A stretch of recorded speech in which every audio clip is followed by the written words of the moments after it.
Apa hukum skincare? Skin artinya kulit, skin. Care artinya peduli. Skincare peduli kepada kulit.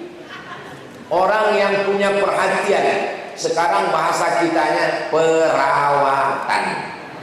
Maka dalam Islam kita disuruh untuk menjaga. Kulit ini adalah ciptaan Allah, mesti kita jaga. Kenapa kamu jaga? Kenapa kamu pakai skincare? Kata suaminya marah. Ini untuk menjaga hatimu, Bang, supaya jangan sampai berlabuh ke lain hati.